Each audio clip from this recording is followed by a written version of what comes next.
ચાલો good morning ને અને આજનો બ્લોગ ચાલુ કરી દીધો છે. તો ચાલો કેટલા વાગી ગયા છે જોઈ લ્યો. 9:05 થઈ ગઈ છે ને આ લોકોને હજી જો નાસ્તા પાણી બાકી છે. આવું જ કરવાનું આને જોવો તો ખરો 9 વાગ્યા સુધી આવી રીતે આરામ કરવાનો. ક્યાં ગયેલી જો તમે આરામ કરીને જો આરામ કરે 9 વાગ્યે નાસ્તો ન હોય. એલી પેલા તો ગુડ મોર્નિંગ.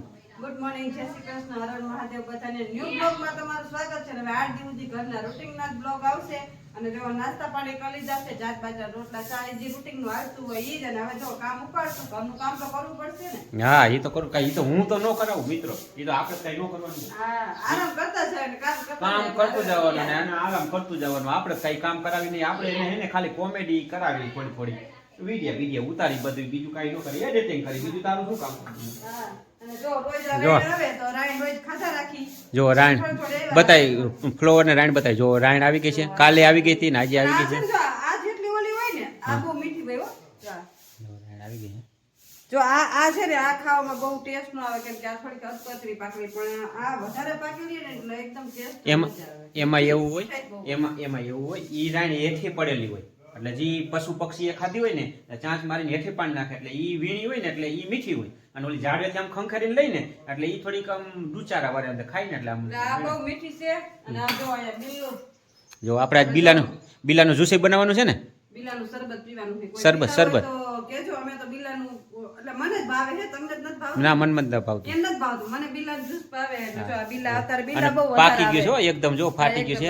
અને ઈ આ પીવાથી બહુ શરીરમાં સારું રહે બિલાનું જ્યુસ. એટલે આપણે કઈ બીજું નાખતા નથી, ગાયની ગાડી હલાવી મિક્સ કરીને બોર કે ખાંડ્યું કાઈ બોર ખાંડ કે લીંબુ અમે ન ખાઈ, પણ બોર નાખતા હોય, પણ લીંબુ નાખતા હોય, પણ આપણે કઈ નાખતા હું તો ડાયરેક્ટ ઓરિજિનલ બિલ્લું પીએ છે. જો એમ ખાય હા બહુ ભાવે એને. જો અને તબિયત માટે સારું, સારું કાંઈ. અને પાછું શંકર ભગવાનનું ફળ છે એટલે એમાંય સારું ખાય.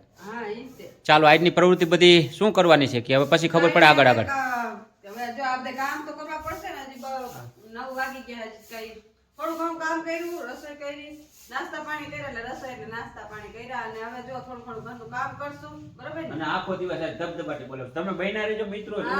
આ શું થવાનું છે ને એ તમે જોઈજો. એને આરામ આપણે કરવા દેવા થતો નથી, બરોબર ને.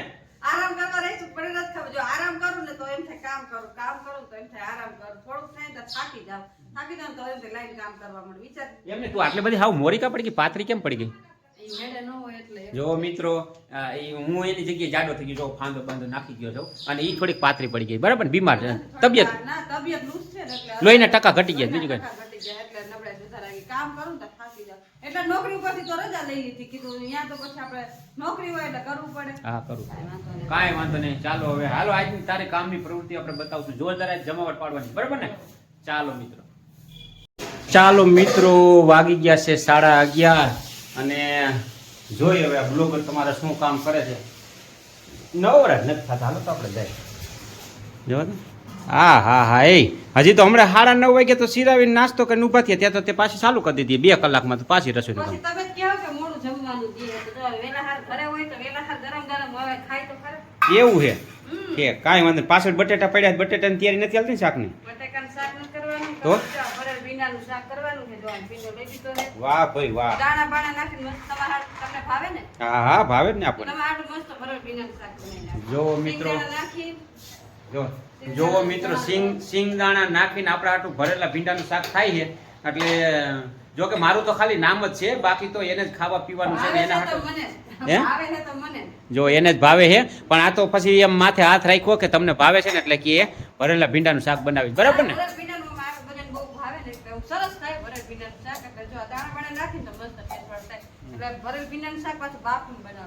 બાફીને બનાવો. જો હા તપેલાની અંદર પાણી લઈ લીધું. જો એમ ને.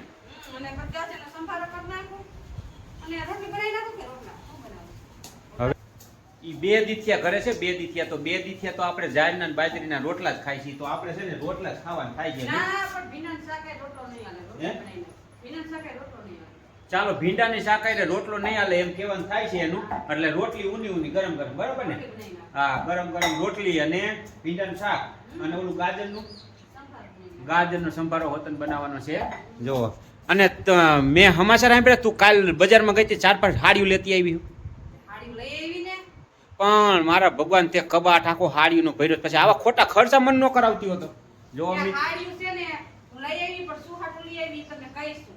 શું તંબુરો કહીશ હવે ખર્ચા મિત્રો આ સમય પ્રમાણે જો ગેસના બાટલા મળતા નથી કેરોસીનની અછત છે એટલે કેરોસીન તો મળતું જ નથી પેટ્રોલ એમ નહીં, મારી વાત સાંભળો, તમારે કેટલી બચત કરાવો એમને આપણે કામવાળી રાખી હોય બરોબર, તો જો કામવાળીને કામ કરતી હોય એના પૈસા દેવાના, ઠામ ઉટકવાના દેવાના, કચરા પોતા કરવા દેવાના, રસોઈ બનાવે તો એના પૈસા દેવાના અને પાછા ઉપરથી આપણે હાડી લઈ દેવાની. એટલે જો ને આપણે બધી કામ હું કરું તો પછી હાડી તો હું જ લઉં ને. એવું છે હા, જો તમારી બચત કેટલી થાય. જો મિત્ર કામવાળી નો રાખવી પડે અને ઠામ વાસણવાળી નો રાખવી પડે, કચરા પોતાવાળી નો રાખવી પડે અને એને પગારે દેવો પડે અને બીજા નંબરની અંદર એને લુગડા લતાઈ દેવા પડે કાંઈ એટલે ઈ નો એને દેવું લઈ દેવા પડે, એને આપણે લઈ દેવા પડે, મારે લેવા પડે તો ઓલું એક ઓલું શું કહેવાય એને કંઈક કહેવાય પડે. બે કામમાં એક કામ કરી નાખ્યું. હા, બે કામ એક કામ કરી નાખ્યું. એટલે આપણે બચતની બચત અને આ હાડી ડબલ નો લેવી પડે, ખાલી મારે એક જ ખરીદી કરવી. ઠીક એટલે હાડિયું તે તારા હાટું નથી લીધી, કામવાળી ને કચરા પોતાવાળી લુગડા ધોવાડે. એટલે કહેવાનો મતલબ કે ઈ હોય તો કેમ આપણે ડબલ ખર્ચો થાય, તો આ તો એક જ ખર્ચો થાય તો લેવા દ્યો ને. ઠીક એવું છે જો મિત્રો હવે જો ઈ હાડિયુંનો ખર્ચો મને કરાયો ને પાછું જો અત્યારે મીંડું માથે વારી દીધું એટલે પોતાનું ક્યાંય નામ ન આવે. અને જો કેટલી હોશિયાર છે, હંમેશા જો સ્ત્રીઓ બાયુ બધી આવી રીતે તૈયાર રહે ને તો જળનું ઘરમાં હાલે જ નહીં, બરાબર ને? એ હાલે યાર, તમારી બચત કેવી રીતે તમે સાચું કામ ન કરવું પડે. એવું છે એટલે એ હાડિયું ત્રણ લઈ આવી, ત્રણ તારા હાટું લઈ આવી. હા, મારા. જો મિત્ર કાલ બજારમાં ગઈ હતી ને તો 3 હાડી લઈ આવી છે અને અત્યારે મને હરવેક દેવાનું ઉલું બનાવી દીધો કે તમારે આને ફલાણા ને પૂછડાને ઢીકડાને દેવાની થાય તો કેમ પગારે દેવો પડે, હાડી દેવી પડે, એટલે ઈ નો દેવી પડે એટલે ઈ બધાને ભાગને હું હાડી લેવી એમ કહેવાનું થાય, એમ કહેવાનું થાય. હોવ, તમારો જો. ખર્ચો ઓછો. એટલે કામવાળી તું, કચરા પોતાવાળી તું, રાંધોવાળી તું, બધું તું ને તું, અને ઘરની માલિક એવું જ. ઘરની માલિક ઈ અને હાડિયું તારી. અને હાડી માલિક. જો મિત્રો હવે આમાં આપણે કેમ ના પાડી, જો કાંઈ આપણે ના ન પાડીએ કે લ્યો કાંઈ વાંધો નહીં, ચાલો ભરેલા ભીંડાનું શાક કરી નાખો.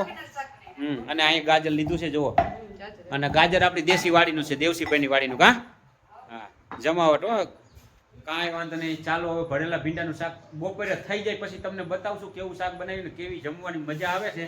અને અત્યારે તો આપણને હાડીઓ તો લીધી છે એની નુકસાની આવી છે, કાંઈ વાંધો નહીં. ચાલો મળીએ પાછા બપોરે. ચાલો વાગી ગયા છે 12:30 ને મને એવું લાગે છે કે આજે રસોઈમાં થોડુંક વહેલું છે. તારું શું કહેવાનું થાય કે એ 2 વાગી જશે તોય ના રે ના, બસ આ રોટલી ઉતરે એટલે. એમ ને? ક્યાં ભરેલા ભીંડાનું શાક કરી નાખ્યું? જો આ મસ્ત સંભારો બનાવીને. હા ગાજરનો સંભારો. અને વાહ ભાઈ વાહ, ભરેલા ભીંડાનું શાક હો, જમાવટ જમાવટ ભાઈ. અને ઊની રોટલી ભાઈ, ઊની રોટલી ને ભીંડા ભરેલા ભીંડાનું શાક, બરાબર ને? કારેલાનું શાક નહીં, ભરેલા ભીંડાનું શાક, બરાબર ને? ઈ તો કહેવત છે ખાલી. હા બાકી આપણે તો ભરેલા ભીંડાનું શાક બનાવીએ. કાંઈ વાંધો નહીં, આજ તો જમાવટ પાડી દેવાની થાય છે, બરાબર ને? તમને ભાવે એટલે પછી. હા અને તારું તો નામ ક્યાંય આવે ને મને ભાવે, બરાબર ને? મારું જેને ભાવતું ને નામ નું લેવાનું. હા નામ હા લેવાનું. એવું છે, કાંઈ વાંધો નહીં. ચાલો હવે તો હવે હજી 15 મિનિટની વાર લાગશે તો 2 રીલું બનાવી નાખું. આ તો બનાવી નાખો તો આ બસ હવે રોટલી થઈ જાય. ચાલો આપણે 2 રીલુંનું એડિટિંગ કરી નાખી, ત્યાં જમવાનું થઈ જાય. જો મિત્રો વાગ્યા છે 2:15 અને જો આજે છે ને મિતુલની મમ્મીએ બધું વહેલાસર કામ પતાવી દીધું છે અને એમ કહે છે કે આજ થોડીક તબિયત સારી છે 20%, એટલે આજ બધું વહેલું પતી ગયું છે. નકર 2 વાગે તો મિત્રો અમારે છે ને જમવાનું ચાલતું હોય, એને બદલે આજે બસ 2 વાગ્યા ને જો એને વાસણ ધોઈને કમ્પ્લીટ કરી નાખ્યા. જો આટલું સ્પીડમાં આજ કામ થયું તો તબિયત સારું કહે છે. હા, થોડી ઘણી આમ કે હારી દવા હોય એટલે દવા ભાવ હોય ને. રાહત થોડીક રાહત રે, દવા પીએ એટલે સારું રહે. એવું નથી, પણ દવાનો ફેર થોડો કરણ હોય એટલે એ દવા પીએ એટલી વાર સારું નહીં, પણ આપણે દવાઈથી મટી જાય ને એવું જ વિચારવાનું છે, બરાબર? હા હા, કાંઈ વાંધો નહીં, એવું જ વિચારીએ ને. જો કામ બામ બધું થઈ ગયું છે, હવે થોડીક વાર છે ને આરામ કરશું, અને પછી ઘઉં લઈશું. પાછા ઘઉં ઉપાડશું, કેમ કે ઘઉં કેટલા બધા છે તો કરવા તો પડે ને આપણે. હા કરવા જ પડે, કાંઈ વાંધો નહીં. ચાલો આજે એની તબિયત થોડીક સારી છે એટલે આપણને ઝડપથી એને કામ કરી દીધું ને આજ મારી ઈચ્છા છે કે 2 મણ ઘઉં હમા કરી દઈએ. ના હોય એટલા બધા મારાથી નહીં થાય, મારાથી એટલા બધા નહીં થાય. ના, ના. પણ સારું હોય તો પછી ખેંચી લેવાનું હોય ને. મારે ના, મારે કાંઈ નથી ખેસ, હું થોડાક જ હમા કરીશ. તો આજ વખતે એક કામ કરી કે ને છે ને આજ વખતે હમણાં તાલુકા પંચાયતની જિલ્લા પંચાયતની ચૂંટણી છે ને, તને ચૂંટણીમાં ઊભી રાખી તાલુકા પંચાયતની. કેમ થઈ છે? તમારી પંચાયતમાંથી નવરી થાવ તો હું ચૂંટણી લડું ને. તમારી પંચાયતમાંથી નવરી જ નથી થવા દેતા. આ ઘરના કામ તમે જોવો, ખૂટવા ગયો તો કઈ કરું ને નવીન, આ જ કરવાનું. એટલે જો એ મારી પંચાયતનું ખાલી નામ જ છે, બાકી તો ઘરની પંચાયતમાં જ નવરી નથી. ઘરના કામ જ એને ખૂટતા નથી. કાંઈ લી હાવ ઘરના કામ આ બાયું કહેવાય ખાલી. ખાલી માણસ શું કે આ ઘરે ને ઘરે શું કામ હોય પણ ઘરના કામ તો જોવો એક પછી એક ઊભું છે આના કરતા તો નોકરી કરવી સારી જો આજ છે ને હવે એને ખબર પડી કે નોકરી કરવી સારી, બાકી તાલુકા પંચાયતની ચૂંટણી લડવી નથી. આપણે પંચાયતમાંથી આપણા ઘરમાં નો હાલતું હોય ત્યાં ક્યાં હાલે? આ એમ જો એને ઘરમાં જ કોઈ માનતા આ નથી એમ મારું. ઘરમાં મારું નથી હાલતું તો બીજે ક્યાંથી હાલે? મારું નથી હાલતું. તારું તો હાલે છે, મારો ભગવાન, મારું નથી હાલતું. જો કાંઈ વાંધો નહીં. શું કાંઈ વાંધો નહીં. ઘઉંમાં કરવા માંડું. ઘઉં કરવા છે કે આરામ કરવો છે? થોડીક આરામ કરું પછી કરું. હા કાંઈ વાંધો નહીં. હાલો ચૂંટણીનું તારું કેન્સલ કરો. પછી મારી પંચાયત કહી દે તું ઘણું. તમારી પંચાયત ચાલુ છે. હા, કાંઈ વાંધો. હાલો હવે એને આરામ કરવા દઈએ. ચાલો મિત્રો, વાગી ગયા છે 6 અને આજે આ ક્યાં વયા ગયા મિત્રોની મમ્મી ક્યાં ગઈ કાંઈ ખબર પડે? કોઈ દેખાતું કા નથી. ક્યાં ગઈ? શું કરે છે રસોડામાં? રસોડામાં કાંઈ ખખડ બખડ થાય? બિલ્લી નથી ને? બિલ્લી ના, આ તો મોટો બિલ્લો હે ભાઈ. આ તો આ બિલ્લીનું જ્યુસ બનાવવું અને બિલ્લીનું શરબત કહેવાય એમ. જો આવી રીતે છે ને બિલ્લું જો આ મેં કાઢી લીધું છે, પણ આટલું બધું આપણે તો અમારે એકને જ પીવાનું છે એટલે આ કાલ પીસ. પણ અત્યારે જો આવી રીતે બિલ્લે ગરબ છે ને વચ્ચેથી ગરબ કાઢીને અને આમાં પછી ઓલા બીબડા એ ગાળી નાખવાના ને, પછી આનેથી ગાળી નાખવાનું પછી પી જવાનું. આમાં ઘણું નખાય, ગોળ ને બધું નખાય, પણ મને નથી ભાવતું એટલે હું નથી નાખતી. ઓમ સારું છે ને બિલ્લું? નથી સારું? સારું જ છે, મસ્ત છે. અને જો આવું છે ને, જો પાકું લઈ આવાય આવું. ઓલું તમે લઈ આવ્યા હતા ને કાચું હતું, જો આ પાકું છે એટલે આનું સરસ થાય. કાચું હોય ને જજ ના. હજી આમાં થોડોક તો ગરબ છે, કાઢી લેવાની. ના ના, એ નથી કાઢવો. એવું છે. તો ચાલો, યાર એવું થઈ જાય આમ મસ્ત. એલર્જી મળે ને આનાથી? એલર્જી મળે ને? એલર્જી સ્ટ્રોંગ બની સ્ટ્રોંગ. ચાલો તો આજ તો તારે પછી રોઢીનું શું થયું? રોંઢી તો હજી કઈ રીત નથી. કામ કર્યું દવાનું, પછી એમાં ગેપ રાખવાનો હોય એટલે પછી કઈ રોંઢી થતી નથી. તો કીધું અત્યારે આ પી લઉં, ભૂખ લાગશે પછી ખાઈ લે. બીજું શું? કાંઈ વાંધો નહીં. અત્યારે તો પેલા બિલ્ડિંગ જ્યુસ પી લઉં. અને હવે છે ને આપણે બ્લોગ નો આયસ કરવાનો છે કેમ કે ત્યાં 6 જેવું થઈ ગયું. આજને જ બનાવી નખાય ને. હા, એટલે જો રસોઈ બનાવશું ને હજી જો વાસણ ને એવું બધું ગોઠવવાનું પડ્યું છે. એટલે પેલા જ્યુસ બૂસ પી લઈ પછી કઈક વિચારશું શું જમવાનું બનાવું. બરોબર ને? એનું જ શું જમવાનું બનાવશું. રોજ ઉઠી શાક ની જ માથા કરું. શું શાક કાંઈ વાંધો નહીં. સારું, તો તમને આજનો મારો બ્લોગ કેવો લાગ્યો લાઈક શેર અને સબસ્ક્રાઇબ કરજો. મળશું કઈ ના એક નવા બ્લોગ સાથે. ત્યાં સુધી હર હર મહાદેવ.